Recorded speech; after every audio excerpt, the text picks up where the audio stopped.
नमस्कार, आदाब, सत श्री अकाल, जय हिंद दोस्तों। स्वागत है आप सबका आपके अपने चैनल कॉन्सेप्चुअल क्लासेस में। तो आज की इस वीडियो में हम बात करेंगे बिहार स्पेशल से जुड़े टॉप 30 प्रीवियस ईयर क्वेश्चंस की, जो बीपीएससी की मोस्ट फेवरेट क्वेश्चंस में से एक हैं। ये क्वेश्चंस आपके एग्जाम में हूबहू देखने को मिलेंगे। तो साथियों, आगे बढ़ने से पहले चैनल को लाइक, शेयर, सब्सक्राइब करना ना भूलें। आइए चलते हैं हम अपने पहले क्वेश्चन की तरफ। नरेगा योजना का खर्च केंद्र और राज्य के बीच किस अनुपात में वहन किया जाता है? आपके ऑप्शन हैं, option A 90:10, option B 50:50, option C 75:75 तथा ऑप्शन डी इनमें से कोई नहीं। आइए बच्चों, यहाँ नरेगा योजना से जुड़े हुए क्वेश्चंस को डिस्कस कर लेते हैं कि नरेगा योजना से आपसे क्या क्या क्वेश्चंस पूछे जा सकते हैं। राष्ट्रीय ग्रामीण रोजगार गारंटी अधिनियम 7 सितंबर 2005 को पारित हुआ था और इसकी शुरुआत 2 फरवरी 2006 को हुई थी। उस समय इसका नाम नरेगा हुआ करता था। इसका नाम 2 अक्टूबर 2009 को नरेगा से मनरेगा किया गया। मनरेगा का मतलब होता है महात्मा गांधी राष्ट्रीय ग्रामीण रोजगार गारंटी। इस योजना या अधिनियम के नीति निर्माता जीन रेज माने जाते हैं, जो कि एक अर्थशास्त्री हुआ करते थे और दिल्ली इकोनॉमिक्स कॉलेज में कार्यरत थे। इस योजना की शुरुआत आपसे पूछा जाएगा किस राज्य से हुई थी, तो आंध्र प्रदेश से इस योजना की शुरुआत हुई थी और आंध्र प्रदेश के अनंतपुर जिले से इस योजना की शुरुआत की गई थी। आपसे पूछा जाएगा मनरेगा दिवस कब मनाया जाता है, तो 2 फरवरी, चूँकि 2 फरवरी 2006 से इस योजना की शुरुआत हुई, इसी कारण मनरेगा दिवस जो है वो 2 फरवरी को मनाया जाता है। पहले चरण की शुरुआत 2006 से हुई, जहां 200 जिलों में इस योजना को लागू किया गया। वहीं दूसरे चरण की शुरुआत 1 अप्रैल 2007 से हुई, जहां 126 जिले और इसमें शामिल किए गए। तीसरे चरण की जो शुरुआत हुई है वो 1 अप्रैल 2008 से हुई और इसी तीसरे चरण में संपूर्ण ग्रामीण भारत में इस योजना को लागू किया गया। बच्चों, आपसे पूछा जा सकता है कि नरेगा योजना किस विभाग के अंतर्गत आती है, तो इसका जो क्रियान्वयन विभाग है वो ग्रामीण विकास विभाग है। अगर बात की जाए कि नरेगा योजना में प्राथमिकता किसको दी जाती है, तो प्रथम प्राथमिकता जो होती है वो महिलाओं को दी जाती है। इस योजना के अंतर्गत 100 दिन की रोजगार गारंटी दी जाती है, जिसमें 33% महिलाओं की भागीदारी होना अनिवार्य है। हफ्ते में 6 दिन ही कार्य करना होगा, यानी संडे को आपकी अवकाश होगा और जो कार्यस्थल होगा वो घर से 5 किलोमीटर की दूरी तक होना चाहिए। अगर 5 किलोमीटर से अधिक की दूरी है तो आपको 10% अधिक भुगतान मजदूरों को करना होगा। कार्य के दौरान अगर किसी भी मजदूर की मृत्यु हो जाती है या कोई अपाहिज हो जाता है, तो ऐसी स्थिति में केंद्र सरकार द्वारा उसको 25,000 रुपये का मुआवजा दिया जाएगा। मजदूरी का भुगतान 100% केंद्र सरकार वहन करती है। आइए बच्चों, इस योजना में जो प्रमुख अनुपात हैं उनकी चर्चा कर लेते हैं, जिससे एग्जाम में क्वेश्चन बनेगा। पहला अनुपात जो होता है वो होता है श्रम और सामग्री का अनुपात। तो श्रम और सामग्री का अनुपात अगर आपसे पूछा जाएगा तो वह होता है 60:40। अगर 100 रुपये हैं तो इसमें 60 रुपये श्रम पर खर्च होंगे और 40 रुपये सामग्री पर। सामग्री और लागत के बीच में अगर अनुपात पूछा जाए कि सामग्री लागत में केंद्र और राज्य के बीच में क्या अनुपात होता है, तो मोस्ट इंपॉर्टेंट क्वेश्चन है, इसका आंसर होगा 75:25। सामग्री लागत में केंद्र 75 रुपये का वहन करेगी, वहीं राज्य 25 रुपये का वहन करेगी। और अगर आपसे व्यय का अनुपात पूछा जाता है तो जो व्यय का अनुपात होता है केंद्र और राज्य के बीच में वो 90:10 का होता है। यही हमसे ये क्वेश्चन पूछा गया है कि नरेगा योजना के अंतर्गत जो खर्च होता है वो केंद्र और राज्य के बीच में किस अनुपात में वहन किया जाता है, तो यहाँ आपका आंसर होगा 90:10, जो कि ऑप्शन ए है। तो सही आंसर क्या होगा? Option A. प्यारे बच्चों, करंट अफेयर्स से जुड़ा हुआ बिहार का ये जो क्वेश्चन है ये इंपॉर्टेंट है, नरेगा योजना से ही जुड़ा हुआ है। आपको याद रखना है कि बिहार और झारखंड के मनरेगा मजदूरों के लिए जो राशि है वो पहले थी 210 रुपये, अब इस मजदूरी को बढ़ाकर कर दिया गया है कितना? 228 रुपये। याद रखना है, मोस्ट इंपॉर्टेंट क्वेश्चन है कि पहले 210 रुपये की राशि निर्धारित थी मजदूरों के लिए मनरेगा योजना के अंतर्गत, अब कितना कर दिया बढ़ा के? 228 रुपये। तो इसी के साथ नरेगा योजना से बनने वाले जितने भी प्रश्न हैं वो सभी प्रश्न हमने इस प्रश्न के माध्यम से डिस्कस किए हैं। तो जो भी क्वेश्चन बनेगा यहाँ से बन जाएगा। इसी के साथ चलते हम अपने अगले प्रश्न की तरफ। उत्तर बिहार किसके लिए प्रसिद्ध है? आपके ऑप्शन हैं, ऑप्शन ए कृषि समृद्धि, ऑप्शन बी भारी उद्योग, ऑप्शन सी बाढ़ तथा ऑप्शन डी सूखा। प्यारे बच्चों, बिहार भारत का सर्वाधिक बाढ़ प्रभावित राज्य है। बिहार राज्य में कुल बाढ़ प्रभावित क्षेत्र लगभग 68,800 वर्ग किलोमीटर है, जो राज्य के कुल भौगोलिक क्षेत्रफल 94,163 वर्ग किलोमीटर के लगभग 73.06% है। इसका मतलब 73.06% जो क्षेत्रफल है बिहार राज्य का वह बाढ़ से प्रभावित है। प्यारे बच्चों, बिहार राज्य की परिस्थिति को समझिए। अगर उत्तर बिहार की चर्चा की जाए तो उत्तर बिहार बाढ़ से प्रभावित, जबकि दक्षिणी बिहार सूखे की चपेट में रहता है। यही कारण है कि बिहार में नदी जोड़ो परियोजना लाई गई, जिसके अंतर्गत इस विषमता को दूर किया जा सके। उत्तरी बिहार में 28 जिले आते हैं और ये सभी 28 जिले बाढ़ से प्रभावित रहते हैं।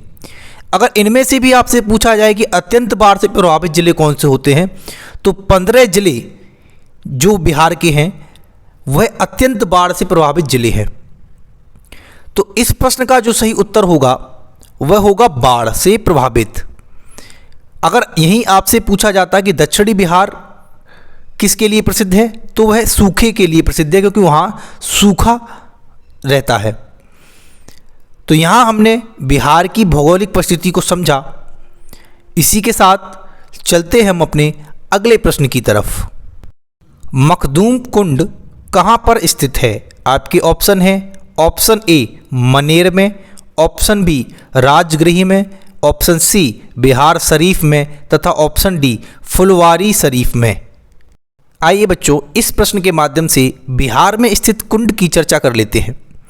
सबसे पहले हम बात करते हैं कि राजगृह, जिसको राजगीर के नाम से भी जाना जाता है, यहाँ पर कौन कौन से कुंड स्थित हैं? तो ब्रह्मकुंड, सूर्यकुंड, मखदूम कुंड और सप्तधारा, जिसको सप्तधरवा भी कहा जाता है, ये कुंड जो है वो सब राजगीर में स्थित हैं। इसी में से एक क्वेश्चन ये बनता है कि सबसे अधिक गर्म कुंड कौन सा है, तो वो वह ब्रह्मकुंड है। इस प्रश्न का उत्तर आप सबको मिल चुका होगा, ऑप्शन बी राजगृह या राजगीर में, क्योंकि मखदूम कुंड जो है वो राजगीर में स्थित है। अगर बात की जाए मुंगेर की, तो मुंगेर में ऋषि कुंड, लक्ष्मण कुंड, सीता कुंड और रामेश्वर कुंड स्थित हैं। कैमूर में तेलहार कुंड स्थित है। सासाराम में मंजर कुंड और धुआं कुंड स्थित है। तो यहाँ हमने इस प्रश्न के माध्यम से बिहार के सभी कुंड की चर्चा की है जो आपसे एग्जाम में पूछे जा सकते हैं। तो इसी के साथ चलते हम अपने अगले प्रश्न की तरफ। बोध गया में बोधि वृक्ष अपने वंश की किस पीढ़ी का है? आपके ऑप्शन हैं, ऑप्शन ए तृतीय, ऑप्शन बी चतुर्थ, ऑप्शन सी पंचम तथा ऑप्शन डी इनमें से कोई नहीं। बोधि वृक्ष अपने वंश की चौथी पीढ़ी का बोधि वृक्ष है, जो कि 2300 साल पुराना है। 254 ईसा पूर्व में अशोक की पत्नी तिसरख्खा ने बोध गया में मूल बोधि वृक्ष को नष्ट कर दिया, क्योंकि वह अशोक के बौद्ध धर्म अपनाने के पक्ष में नहीं थी। तो प्यारे बच्चों, इस प्रश्न का जो सही उत्तर होगा वह ऑप्शन बी चतुर्थ पीढ़ी होगा। और आप सभी जानते हैं ये बोधि वृक्ष क्यों इम्पोर्टेंट है, क्योंकि इस वृक्ष के ही नीचे महात्मा बुद्ध को ज्ञान की प्राप्ति हुई थी। इसी के साथ चलते हम अपने अगले प्रश्न की तरफ। जैन धर्म के प्रवर्तक महावीर स्वामी का जन्म स्थान कहाँ था? आपके ऑप्शन हैं, option A Pipli Van, option B Vikramshila, option C Kundagram तथा ऑप्शन डी वैशाली।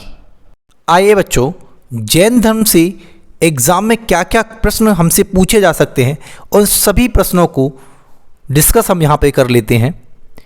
अगर बात की जाए जैन धर्म की, तो जैन धर्म के पहले तीर्थंकर ऋषभदेव थे।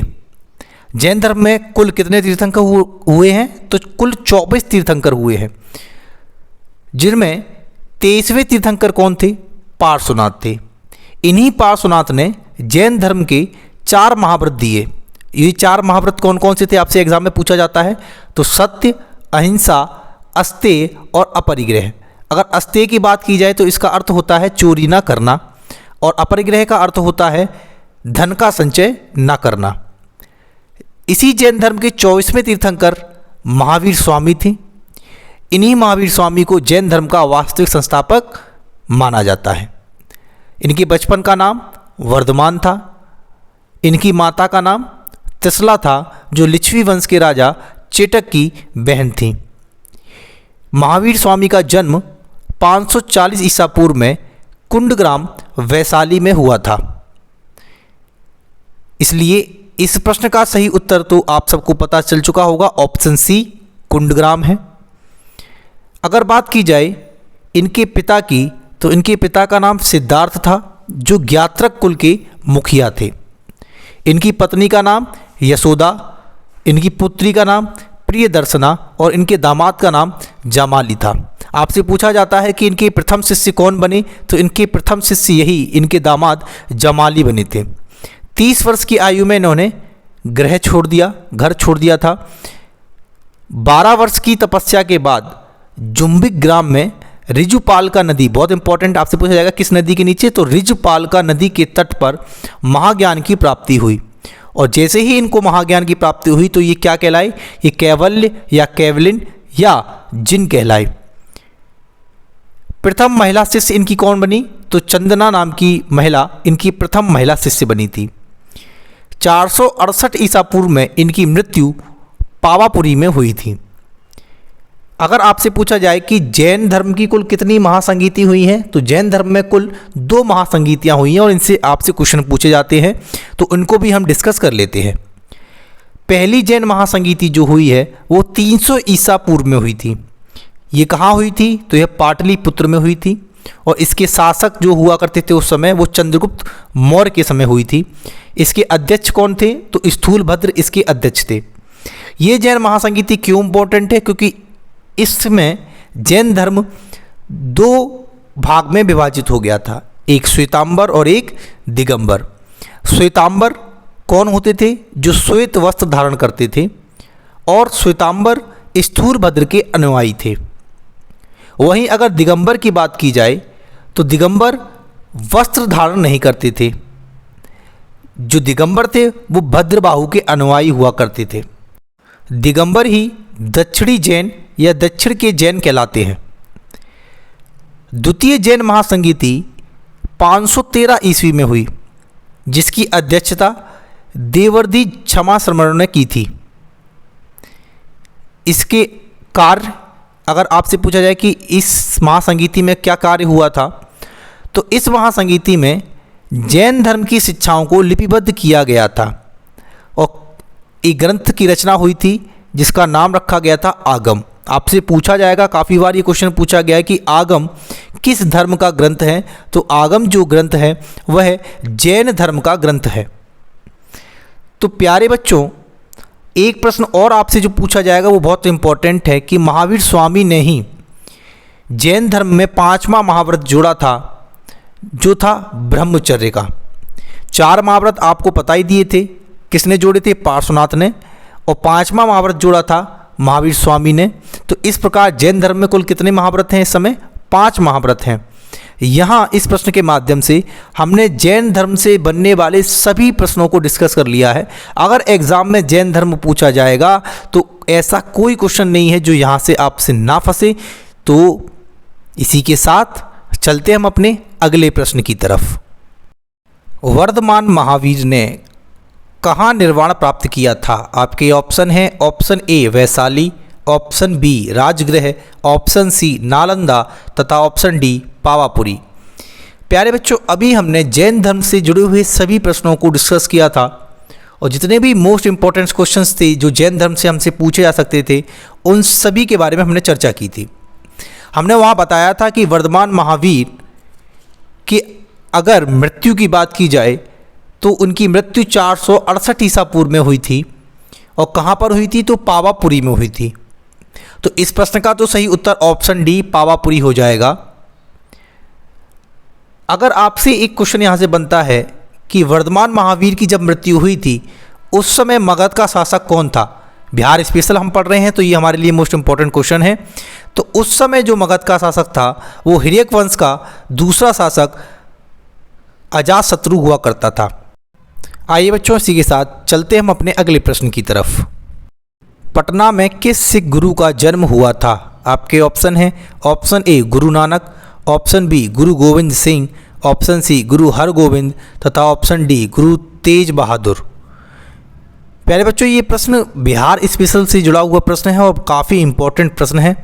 तो इसका आंसर तो आप सबको पता होना चाहिए। नहीं पता है तो कोई दिक्कत नहीं है, हम यहाँ पे डिस्कस करेंगे। लेकिन उससे पहले हम जो भी सिख गुरु जितने भी हुए हैं उन सभी सिख गुरुओं के बारे में बनने वाले जितने भी प्रश्न हैं उन सभी की चर्चा करेंगे। तो थोड़ा समय लगेगा, लेकिन यहाँ हम इस प्रश्न से जो भी प्रश्न बन सकते हैं उन सभी प्रश्नों की चर्चा यहाँ पे हो जाएगी, जिससे आपको बार बार फिर इसको पढ़ने की ज़रूरत नहीं है। यहीं से आप पूरे सिख गुरुओं के बारे में जो भी इंपॉर्टेंट क्वेश्चन बनेंगे वो समझ जाएंगे। प्यारे बच्चों, सिख धर्म में कुल 10 गुरु हुए हैं। आइए सभी गुरुओं के बारे में हम समझते हैं। पहले गुरु गुरु नानक देव थे, 1469 से 1539। यह सिख धर्म के संस्थापक माने जाते हैं। इब्राहिम लोदी और बाबर के समकालीन रहे हैं। अगर आपसे पूछा जाए लंगर प्रथा जो चलती है उसकी शुरुआत किसके द्वारा की गई, तो इन्हीं गुरु नानक देव जी के द्वारा लंगर प्रथा की शुरुआत की गई। गुरु अंगद देव सिख धर्म के दूसरे गुरु बने 1539 से 1552। यह हुमायूं के समकालीन थे। और मोस्ट इम्पॉर्टेंट क्वेश्चन जो है वो ये है कि गुरुमुखी लिपि का आविष्कार इन्हीं गुरु अंगद देव ने किया था। गुरु का लंगर प्रथा को नियमित भी इन्होंने ही बनाया था। फिर आते हैं सिख धर्म के तीसरे गुरु गुरु अमरदास जी, 1552 से 1574 ईस्वी। अकबर के समकालीन रहे। एक बावड़ी का निर्माण भी इनके द्वारा ही किया गया था। और पंजाब के गोविंदवाल में गुरु की गद्दी स्थापित किसके द्वारा की गई? इन्हीं गुरु अमरदास के द्वारा की गई। गुरु अमरदास की बेटी हुआ करती थी, उसको अकबर ने भूमि उपहार में दी थी। इसके बाद अमरदास के ही जमाई गुरु रामदास सिखों के चौथे गुरु बने 1574 से 1581 ईस्वी। जो भूमि अकबर के द्वारा दान में दी गई थी उस भूमि पर गुरु रामदास के द्वारा अमृतसर नामक शहर की स्थापना की गई, जिसे पहले रामदास नगर कहा जाता था। सिखों के पांचवें गुरु गुरु अर्जुन देव हुए, जो 1581 से 1606 ईस्वी तक रहे। 1589 ईस्वी में इसी अमृतसर में हरमिंदर साहब का निर्माण इन्हीं के शासनकाल के समय शुरू किया गया। इसी हरमिंदर साहब को हम गोल्डन टेम्पल के नाम से जानते हैं, जिसकी नींव कादरी संप्रदाय के सूफी संत हजरत मियाँ मीर के द्वारा रखी गई थी। गुरु अर्जुन देव के द्वारा ही 1604 ईस्वी में गुरु ग्रंथ साहिब की रचना की गई, जो सिखों का आदि ग्रंथ है। अगर बात की जाए खुसरो विद्रोह की, तो खुसरो विद्रोह हुआ था 1606 ईस्वी में, जो कि जहांगीर का पुत्र हुआ करता था खुसरो, उसके द्वारा किया गया था। इस खुसरो की मदद गुरु अर्जुन देव ने की थी, जिसके कारण जहांगीर ने गुरु अर्जुन देव की हत्या करवा दी। गुरु अर्जुन देव के बाद सिखों के छठवें गुरु गुरु हरगोविंद सिंह बने 1606 ईस्वी से 1645 ईस्वी तक। सिखों को सैन्य प्रशिक्षण देना और एक सेना संगठित करना किसके द्वारा शुरू किया गया? गुरु हरगोविंद के द्वारा शुरू किया गया। अमृतसर की किलाबंदी करके 12 फुट ऊंचे अकाल तख्त की स्थापना भी गुरु हरगोविंद सिंह जी ने की थी। ये अकाल तख्त क्या होता है? तो गुरु के सिंहासन को ही हम अकाल तख्त कहते हैं। गुरु हरगोविंद सिंह जी ने ही सिखों को मांसाहारी बनाया था। कश्मीर में कीरतपुर नगर की स्थापना किसके द्वारा की गई? तो इन्हीं गुरु हरगोबिंद सिंह के द्वारा ही कश्मीर में कीरतपुर नगर की स्थापना की गई। सिखों के 7वें गुरु हरराय बने, जो 1645 से 1661 ईस्वी तक रहे। यह शाहजहाँ के समकालीन थे। शाहजहाँ का बेटा दारा शिकोह इनसे मुलाकात करने आया था। इसके बाद सिखों के 8वें गुरु हरकिशन जी बने, जो 1661 से 1664 ईस्वी तक रहे। यह सबसे कम उम्र में सिख गुरु बनने वाले व्यक्ति थे। 1664 ईस्वी में चेचक की बीमारी के कारण इनकी मृत्यु हुई। सिखों के 9वें गुरु तेग बहादुर जी बने, 1664 से 1675 ईस्वी। यह हरगोबिंद जी के पुत्र थे और 1675 ईस्वी में औरंगजेब के द्वारा दिल्ली में ही गुरु तेग बहादुर की हत्या करवा दी गई। सिखों के 10वें और अंतिम गुरु जो बने थे वो थे गुरु गोविंद सिंह जी, 1675 ईस्वी से 1708 ईस्वी। बिहार के पटना में इनका जन्म हुआ था। इनकी मृत्यु जो हुई थी वो महाराष्ट्र के नांदेड़ में हुई थी। आपसे पूछा जाता है कि इनकी हत्या किसके द्वारा की गई थी, तो गुरु गोविंद सिंह की जो हत्या थी वो महाराष्ट्र के नांदेड़ में अजीम खां के द्वारा की गई थी। पंजाब के मखोवाल और आनंदपुर शहर की स्थापना किसके द्वारा की गई? गुरु गोविंद सिंह के द्वारा ही की गई।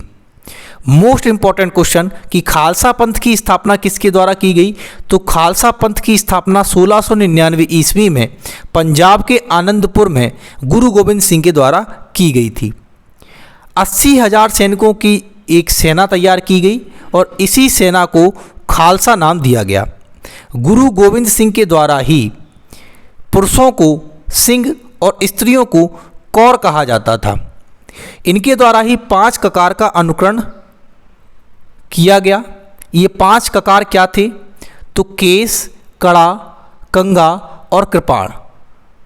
तो इस प्रकार यहाँ हमने सिखों के सभी 10 गुरुओं से बनने वाले सभी प्रश्नों को डिस्कस किया है। आई होप आपको यहाँ जितने भी डाउट बने होंगे वो सब क्लियर हो चुके होंगे। तो इस प्रश्न का सही आंसर आप सबको पता है, गुरु गोविंद सिंह जी हैं, क्योंकि गुरु गोविंद सिंह जी का ही जन्म बिहार के पटना में हुआ था। तो इसका आंसर ऑप्शन बी गुरु गोविंद सिंह होगा। इसी के साथ चलते हम अपने अगले प्रश्न की तरफ। विष्णुपद मंदिर कहाँ स्थित है? आपके ऑप्शन हैं, ऑप्शन ए पटना में, ऑप्शन बी गया में, ऑप्शन सी जमुई में तथा ऑप्शन डी दानापुर में। आइए बच्चों, इस प्रश्न के माध्यम से हम बिहार में स्थित कुछ प्रमुख मंदिरों के बारे में चर्चा कर लेते हैं। मुंडेश्वरी देवी मंदिर, यह मंदिर कैमूर के मुंडेश्वरी पर्वत पर स्थित है। आपसे पूछा जाएगा कि यह मंदिर किस भगवान को समर्पित है? तो भगवान शिव एवं देवी शक्ति को समर्पित है मुंडेश्वरी देवी मंदिर। वहीं बाबा कोटेश्वर नाथ मंदिर भगवान शिव का मंदिर है और ये स्थित कहाँ पर है? तो ये गया जिले में स्थित है। आपसे क्वेश्चन इसमें ये भी पूछा जा सकता है कि किन 2 नदियों के संगम पर स्थित है? तो मोरहार एवं दरगाह नदियों के संगम पर बाबा कोटेश्वर नाथ का मंदिर है। दुर्खी देवी मंदिर दुर्खिया देवी को समर्पित है और यह पटना में स्थित है। छोटी पटन देवी मंदिर भी पटना में स्थित है। कंदहा सूर्य मंदिर सहरसा में स्थित है। कमलदेह जैन मंदिर पटना के गुलजाबार रेलवे स्टेशन के समीप है।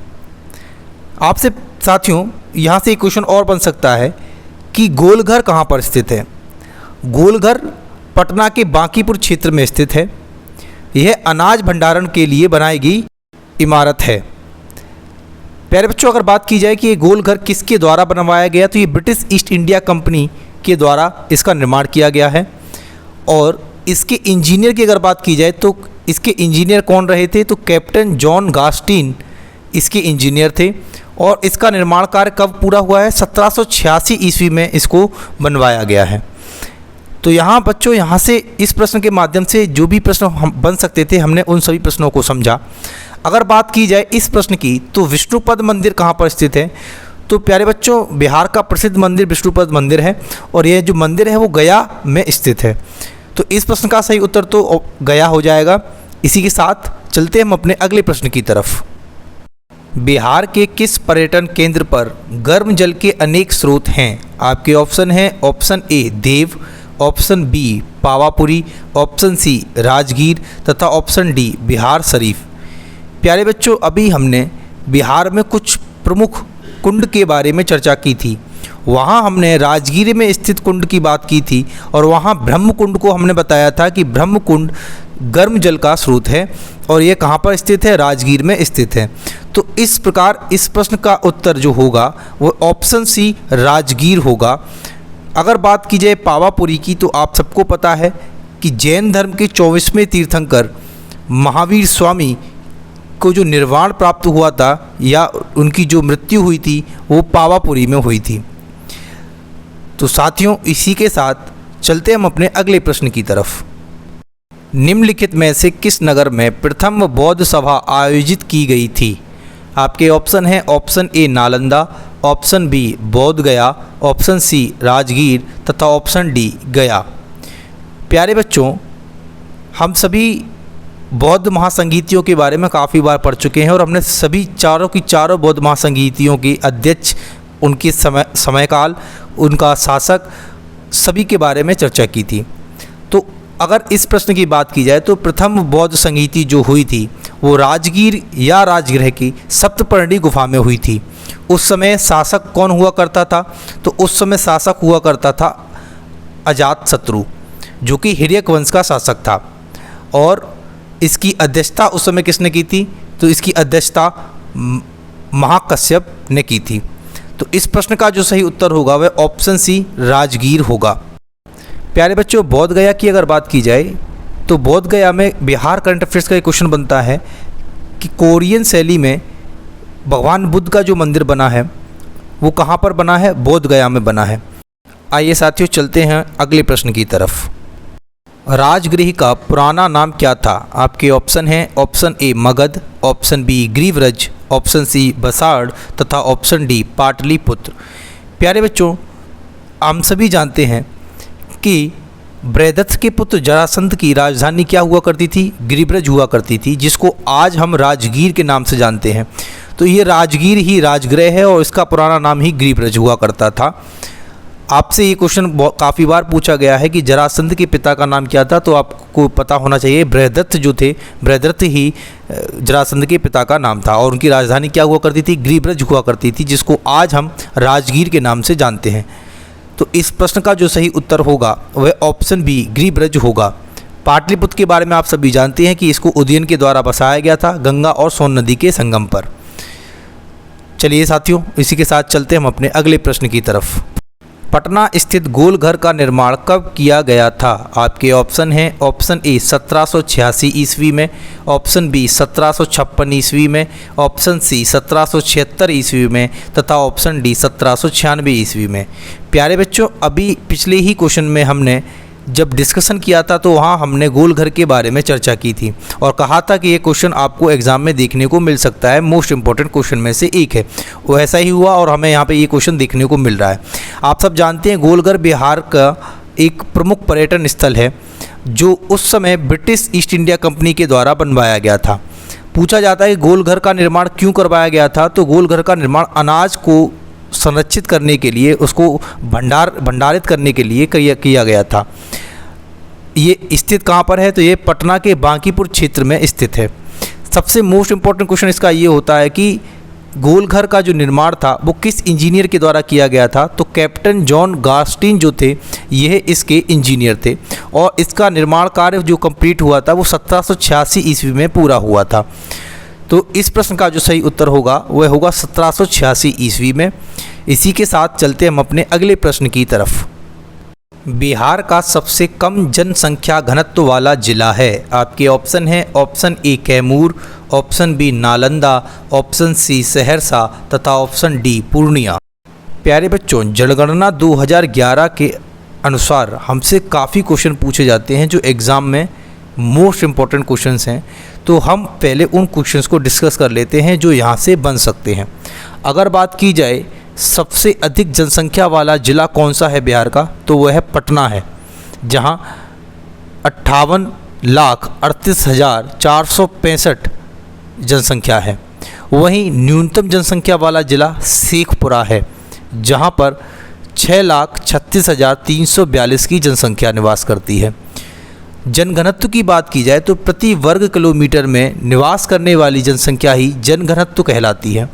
सर्वाधिक जनघनत्व वाला जिला शिवहर है, जहां प्रति वर्ग किलोमीटर में 1880 व्यक्ति निवास करते हैं।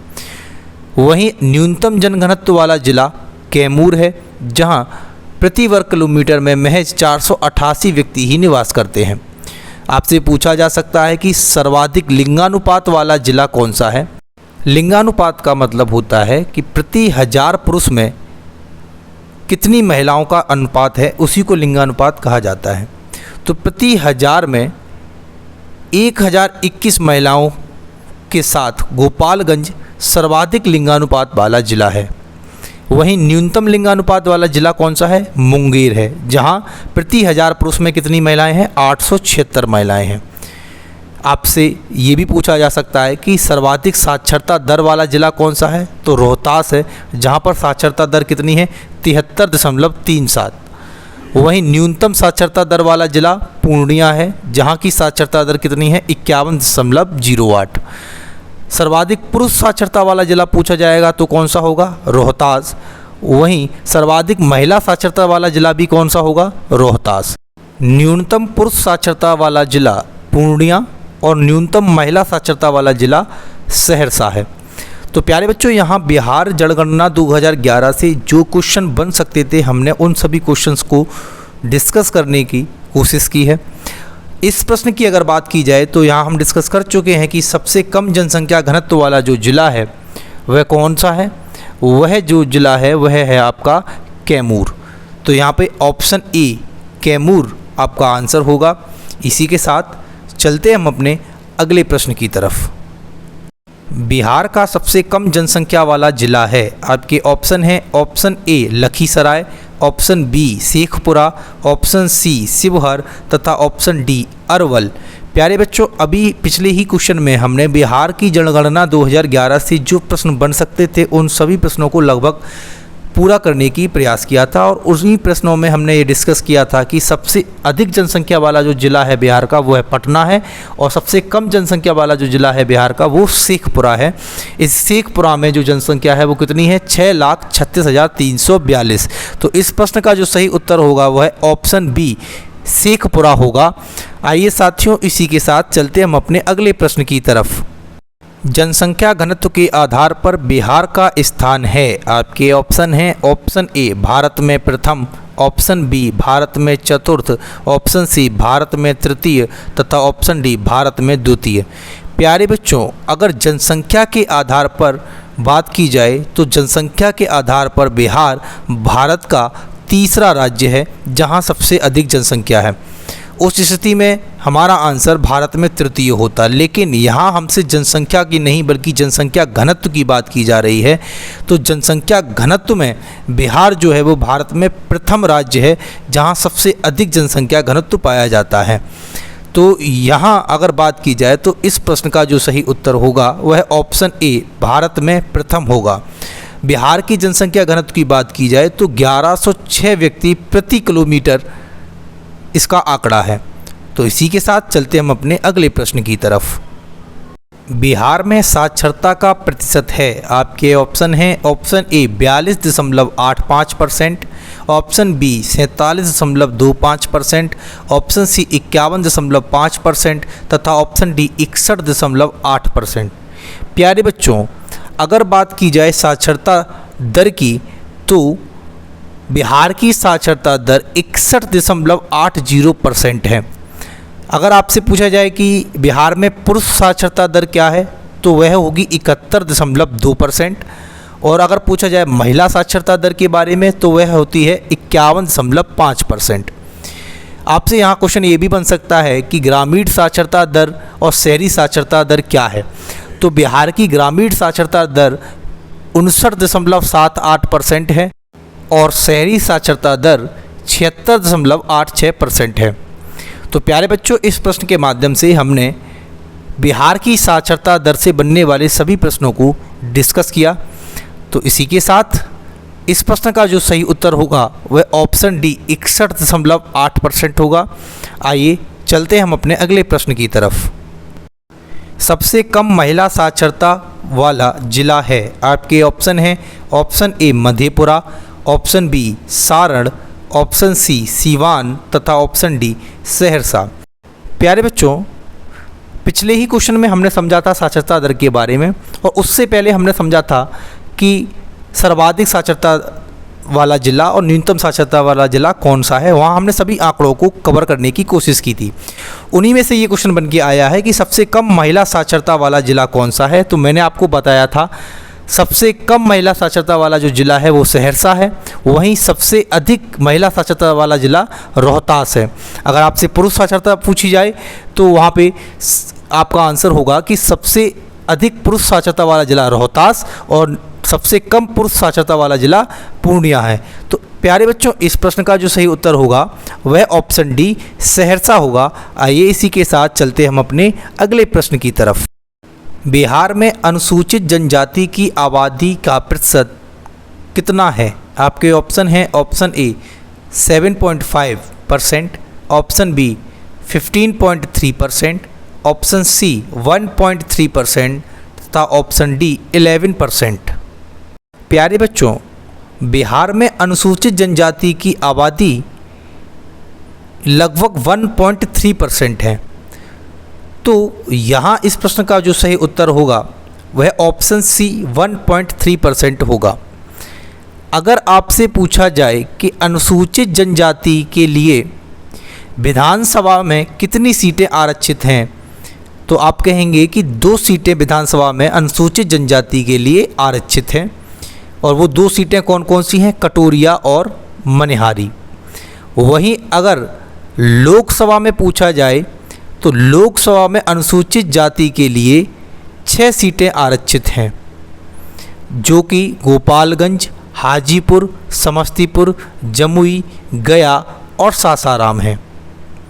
अगर अनुसूचित जाति के लिए विधानसभा में कितनी सीटें आरक्षित हैं पूछा जाए तो विधानसभा में अनुसूचित जाति के लिए 38 सीटें आरक्षित हैं। आपसे ये भी पूछा जा सकता है कि बिहार विधानसभा में कुल सीटों की संख्या कितनी है, तो 243। लोकसभा में बिहार की कुल कितनी सीटें हैं? 40 सीटें हैं। तो प्यारे बच्चों, यहाँ से बनने वाले प्रश्नों को हमने डिस्कस किया और इसी के साथ चलते हम अपने अगले प्रश्न की तरफ। सर्वाधिक महिला साक्षरता वाला जिला है? आपके ऑप्शन हैं, option A Rohtas, option B Lakhisarai, option C Supaul तथा ऑप्शन डी गोपालगंज। प्यारे बच्चों, अभी हमने इस प्रश्न को डिस्कस किया था, तो मुझे नहीं लगता है अब आपको इस प्रश्न में कोई समस्या रही होगी, क्योंकि बार बार हम ये डिस्कस कर चुके हैं बिहार की साक्षरता के बारे में। तो सर्वाधिक महिला साक्षरता वाला ज़िला अगर पूछा जाएगा आपसे तो वह होगा रोहतास, और न्यूनतम महिला साक्षरता वाला ज़िला जो पूछा जाए तो वह होगा सहरसा।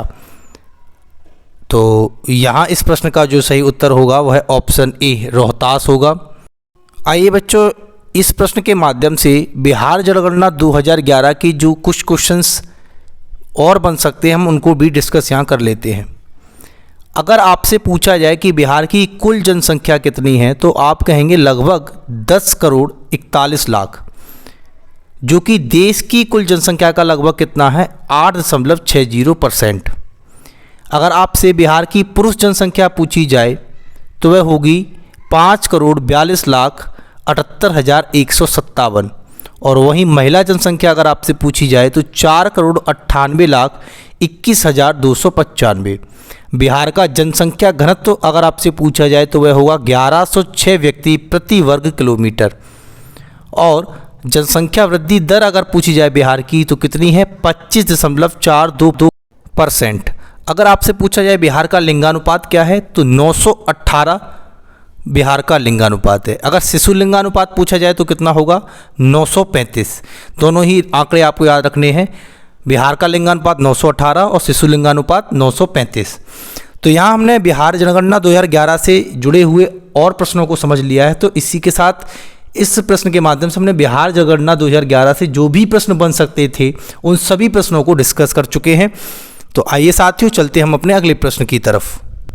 भारत में जनसंख्या के अनुसार तीसरा और क्षेत्रफल के अनुसार 12वां राज्य है? आपके ऑप्शन हैं option A Maharashtra, option B Bihar, option C Karnataka, option D Madhya प्रदेश।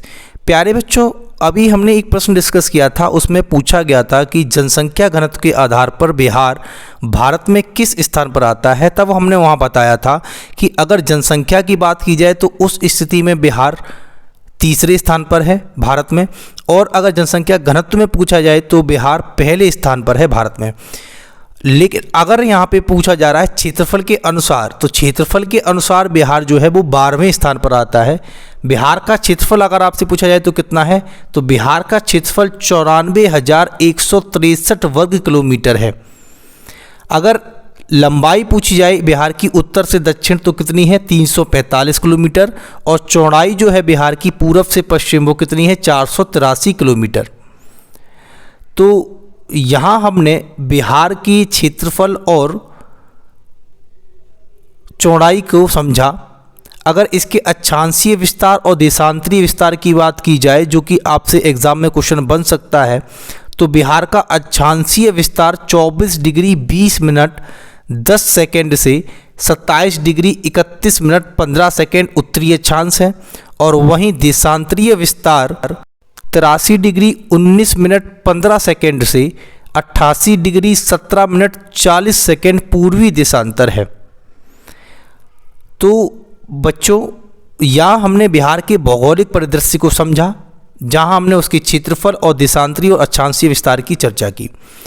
बिहार ऐसा राज्य है जो भारत में जनसंख्या के आधार पर तीसरा और क्षेत्रफल के आधार पर 12वां राज्य है। तो इस प्रश्न का सही उत्तर ऑप्शन बी बिहार होगा। आइए बच्चों, इसी के साथ चलते हम अपने अगले प्रश्न की तरफ। बिहार में प्रति 1000 पुरुषों पर महिलाओं की सबसे कम संख्या वाला जिला है। आपके ऑप्शन हैं option A Sitamarhi, option B Madhubani, option C Munger तथा ऑप्शन डी मुजफ्फरपुर। प्यारे बच्चों, जब हमने बिहार की जनगणना के बारे में चर्चा की थी तो वहाँ हमने लिंगानुपात की चर्चा की थी। हमने बताया था अगर बिहार का लिंगानुपात आपसे पूछा जाए तो ओवरऑल बिहार का लिंगानुपात 918 है, जहां शिशु लिंगानुपात 935 है।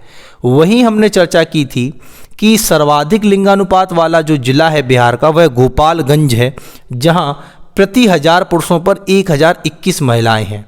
वहीं न्यूनतम लिंगानुपात वाला जो जिला है वह मुंगेर है, जहां प्रति 1000 पुरुषों पर 876 महिलाएं हैं।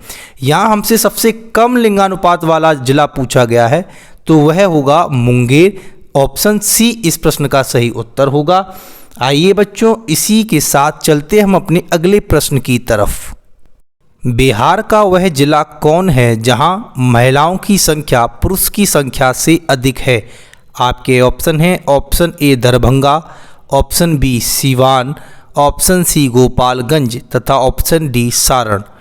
प्यारे बच्चों, यहाँ आप समझ सकते हैं कि इस प्रश्न में कितनी चतुराई से भाषा का इस्तेमाल करके बच्चे को फंसाने की कोशिश की गई है। यहाँ आपसे सीधा लिंगानुपात की चर्चा नहीं की गई है। यहाँ साफ साफ आपसे जो बोला गया है वो बोला गया है कि महिलाओं की संख्या पुरुष की संख्या से अधिक है। तो इस बात का मतलब होता है कि यहाँ लिंगानुपात की ही चर्चा है, लेकिन डायरेक्ट लिंगानुपात नहीं बोला गया है। आपको खुद समझना पड़ेगा कि इस प्रश्न में किसकी चर्चा की गई है।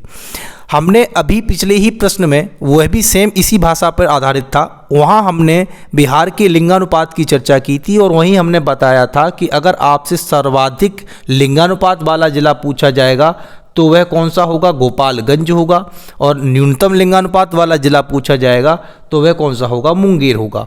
पिछले क्वेश्चन में हमसे न्यूनतम लिंगानुपात वाला जिला पूछा था जो मुंगेर था। इस प्रश्न में हमसे सर्वाधिक लिंगानुपात वाला जिला पूछा जा रहा है जो गोपालगंज है।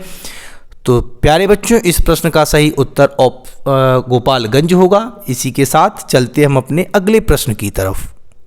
लॉर्ड सिन्हा ने 1921 में कहाँ के गवर्नर पद से त्यागपत्र दिया था। आपके ऑप्शन हैं option A Bengal, option B Madras, option C Punjab तथा ऑप्शन डी बिहार उड़ीसा। प्यारे बच्चों, हम सभी जानते हैं कि 22 मार्च 1912 को बंगाल से अलग होकर बिहार और उड़ीसा एक संयुक्त प्रांत के रूप में अस्तित्व में आए थे। उस संयुक्त प्रांत के पहले उपराज्यपाल सर चार्ल्स स्टुअर्ट बेले बने थे। अगर बात की जाए कि पहले गवर्नर की, तो पहले गवर्नर जो बने थे वह बने थे लॉर्ड सत्येंद्र प्रसन्ना सिन्हा। ये 29 दिसंबर 1920 से लेकर 30 नवंबर 1921 तक बिहार और उड़ीसा के राज्यपाल रहे थे। इनके बाद सर हैविलैंड ली मैसूरियर बिहार और उड़ीसा के राज्यपाल बने थे। तो इस प्रश्न का सही उत्तर ऑप्शन डी बिहार उड़ीसा होगा। अगर आपसे पूछा जाता बिहार के राज्यपाल के बारे में, तो बिहार के पहले राज्यपाल जो बने थे वो सर मॉरिस गार्नियर हेलेट बने थे। तो आइए बच्चों, इसी के साथ चलते हम अपने अगले प्रश्न की तरफ। पंचायत के चुनाव कराने हेतु निर्णय किसके द्वारा लिया जाता है? आपके ऑप्शन हैं, ऑप्शन ए केंद्र सरकार, ऑप्शन बी चुनाव आयोग, ऑप्शन सी जिला न्यायाधीश तथा ऑप्शन डी राज्य सरकार। प्यारे बच्चों, 1957 में नेहरू द्वारा बलवंत राय मेहता समिति का गठन किया गया और इस समिति से गांव के विकास को लेकर क्या योजना बनाई जाए उसकी सिफारिश मांगी गई। 1959 में बलवंत राय मेहता समिति ने अपनी रिपोर्ट सौंपी और इसमें उन्होंने ग्रामीण विकास के लिए त्रिस्तरीय पंचायत व्यवस्था की सिफारिश की। त्रिस्तरीय पंचायत व्यवस्था का मतलब क्या होता है? ग्राम पंचायत, पंचायत समिति और जिला परिषद। बलवंत राय मेहता समिति की इस रिपोर्ट को लागू करवाने के लिए 73वां संविधान संशोधन लाया गया, जो कि 24 अप्रैल 1973 को लाया गया था। इसके तहत संविधान में 11वीं अनुसूची जोड़ी गई और पंचायतों को 29 विषय दिए गए। संविधान के भाग 9 में अनुच्छेद 243 ए से लेकर 243 ओ तक पंचायत की चर्चा की गई है। अगर इस क्वेश्चन की बात की जाए तो पंचायत के चुनाव कराने का जो निर्णय लिया जाता है वो राज्य सरकार के द्वारा लिया जाता है। तो यहाँ इस प्रश्न का जो सही उत्तर होगा वह ऑप्शन डी राज्य सरकार होगा। आइए साथियों, चलते हैं अगले प्रश्न की तरफ। निम्न में कौन राज्य विधानमंडल का अंग नहीं है? आपके ऑप्शन हैं, ऑप्शन ए राज्यपाल, ऑप्शन बी महाधिवक्ता, ऑप्शन सी विधान परिषद तथा ऑप्शन डी विधानसभा। प्यारे बच्चों, जिस प्रकार राष्ट्रपति, लोकसभा और राज्यसभा मिलकर संसद का निर्माण करते हैं, ठीक उसी प्रकार राज्य में राज्यपाल, विधानसभा और विधान परिषद मिलकर विधानमंडल का निर्माण करते हैं। तो यहाँ महाधिवक्ता विधानमंडल का अंग नहीं होगा। अगर संविधान में इनके आर्टिकल की बात की जाए तो अनुच्छेद 168 में विधानमंडल की चर्चा की गई है, वहीं 170 में विधानसभा और 171 में विधान परिषद की चर्चा देखने को मिलती है। जिस प्रकार केंद्र में लोकसभा को अस्थायी सदन और निम्न सदन की संज्ञा दी गई है, उसी प्रकार से राज्य में विधानसभा को भी अस्थायी सदन और निम्न सदन का संज्ञा दी जाती है। वहीं विधान परिषद की बात की जाए तो जिस प्रकार केंद्र में राज्यसभा को उच्च सदन और स्थायी सदन की संज्ञा दी जाती है, उसी प्रकार राज्य में विधान परिषद को उच्च सदन या स्थायी सदन की चर्चा की जाती है। तो यहाँ अगर विधान परिषद में पूछा जाए कि क्या ये कभी विघटित होती है? नहीं, विधानसभा विघटित हो जाती है लेकिन विधान परिषद कभी विघटित नहीं हो सकती। विधान परिषद के सदस्यों का जो चुनाव होता है वो अप्रत्यक्ष रूप से होता है, जबकि विधानसभा के सदस्यों का जो चुनाव होता है वो प्रत्यक्ष रूप से होता है, यानी जनता सीधा मतदान के थ्रू विधानसभा के सदस्यों को चुनती है। अगर बात की जाए महाधिवक्ता की तो आर्टिकल 165 में महाधिवक्ता को रखा गया है। जिस प्रकार केंद्र में महान्यायवादी होते हैं उसी प्रकार राज्य सरकार में महाधिवक्ता होते हैं। यह राज्य सरकार को कानूनी सहायता प्रदान करते हैं। राज्य सरकार का प्रथम विधिक अधिकारी अगर आपसे पूछा जाएगा तो वो कौन होता है? महाधिवक्ता ही होता है। विधानमंडल की कार्रवाई में ये भाग लेते हैं लेकिन वोटिंग का अधिकार इनको नहीं होता है। क्यों? क्योंकि यह जो होते हैं वो विधानमंडल के सदस्य नहीं होते हैं। और विधानमंडल के सदस्यों को ही वोटिंग का अधिकार दिया जाता है। महाधिवक्ता राज्यपाल के प्रसाद पर्यंत होते हैं, अर्थात इनको कभी भी राज्यपाल के द्वारा हटाया जा सकता है। इनकी योग्यता की अगर बात की जाए तो ये हाई कोर्ट के जज के बराबर की इनकी योग्यता होती है। तो प्यारे बच्चों, हमने यहाँ महाधिवक्ता को समझा और विधानमंडल, विधान परिषद और विधानसभा के क्या आर्टिकल्स हैं उनको भी समझा और उनके बीच में क्या अंतर है उसको भी समझा। इस प्रश्न का जो सही उत्तर होगा वह ऑप्शन बी महाधिवक्ता होगा। इसी के साथ चलते हम अपने अगले प्रश्न की तरफ।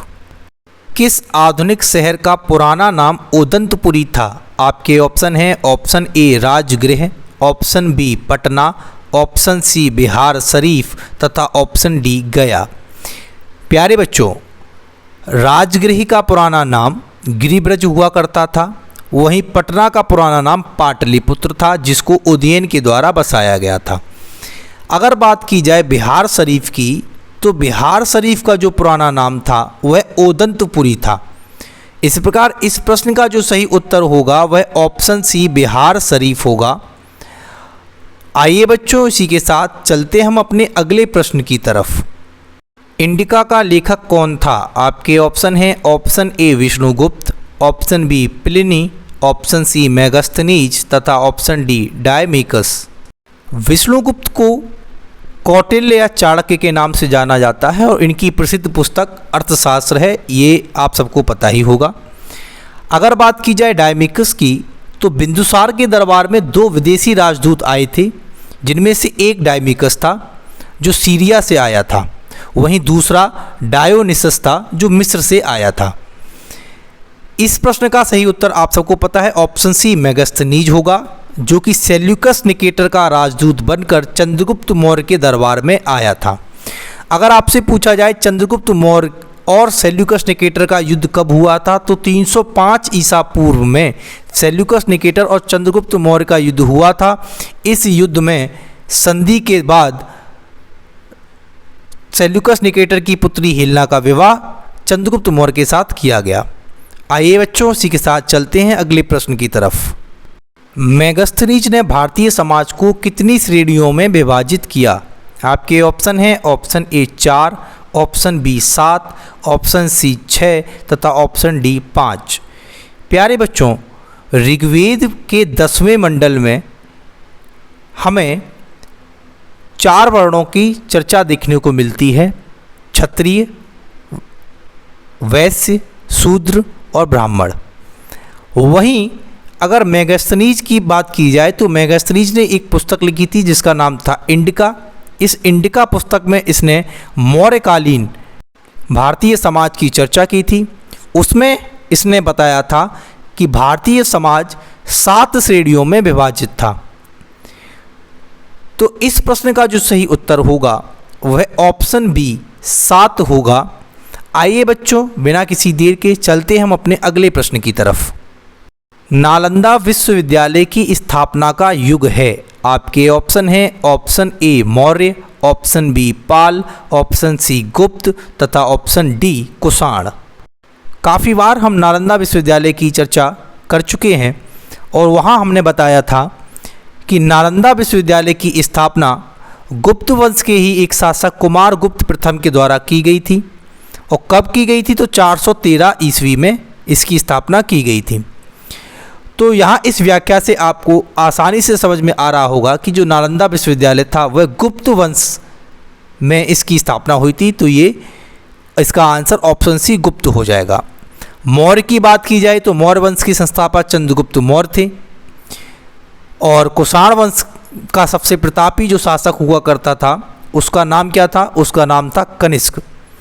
कनिष्क के द्वारा ही 78 ईस्वी में शकों की कश्मीर शाखा का समूल विनाश करके शक संवत की स्थापना की गई।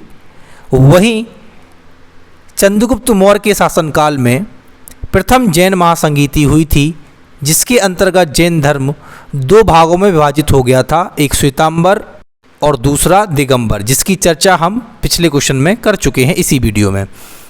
आइए साथियों, चलते हैं इसी के साथ आज के अपने आखिरी प्रश्न की तरफ। विक्रमशिला शिक्षा केंद्र के संस्थापक का नाम है? आपके ऑप्शन है, option A Devpal, option B Narendrapal, option C Nayanpal तथा ऑप्शन डी धर्मपाल। प्यारे बच्चों, आगे बढ़ने से पहले आप अपने सुझाव कमेंट के माध्यम से ज़रूर दें, जिससे पता चल सके कि हम इन वीडियो के माध्यम से आप तक कितनी क्वालिटी ऑफ एजुकेशन को पहुंचा पा रहे हैं। मेरा पूरा प्रयास है कि जब आप एक वीडियो देखें तो इस एक वीडियो में जो एक प्रश्न आपके सामने आए, उस प्रश्न से जुड़े हुए जितने भी प्रश्न बन सकते हैं उन सभी प्रश्नों की चर्चा की जा सके। प्यारे बच्चों, विक्रमशिला भारत का प्रसिद्ध शिक्षा केंद्र है। पाल वंश के शासक धर्मपाल ने 775 ईस्वी से 800 ईस्वी के मध्य इस शिक्षा केंद्र की स्थापना की थी। तो इस प्रश्न का जो सही उत्तर होगा वह ऑप्शन डी धर्मपाल होगा। अगर चर्चा की जाए विक्रमशिला की, तो विक्रमशिला वर्तमान में जो बिहार है, बिहार के भागलपुर जिले का अचिंतक गांव वहीं पर स्थित है जहां पर पहले विक्रमशिला था। चलिए साथियों, वीडियो होती है यहीं पर समाप्त। हमने आज टॉप 30 प्रीवियस क्वेश्चंस को देखा जो बिहार इस वजह से जुड़े हुए थे और बीपीएससी के मोस्ट फेवरेट क्वेश्चंस थे। हमने इन्हीं क्वेश्चंस के माध्यम से आज जैन धर्म को समझा और बिहार जनगणना 2011 से बनने वाले जितने भी प्रश्न बन सकते थे उन सभी प्रश्नों को कवर करने का प्रयास किया। साथ ही साथ हमने यहाँ पर सिख धर्म में जो 10 गुरु हुए हैं उन 10 गुरुओं से क्या क्या क्वेश्चन आपसे पूछे जा सकते हैं उन सभी प्रश्नों पर हमने चर्चा की। तो आज की ये वीडियो आपके लिए बहुत इंपॉर्टेंट साबित होगी। इस वीडियो में हमने लगभग 30 क्वेश्चन तो सॉल्व किए हैं, लेकिन इन 30 क्वेश्चन के माध्यम से हमने और भी अन्य चीज़ों को समझा है। तो आपको ये वीडियो कैसी लगी, आप अपने सुझाव कमेंट करके जरूर दें। चैनल को लाइक शेयर सब्सक्राइब करना ना भूलें। मिलते हैं अगली वीडियो में, तब तक के लिए जय हिंद दोस्तों।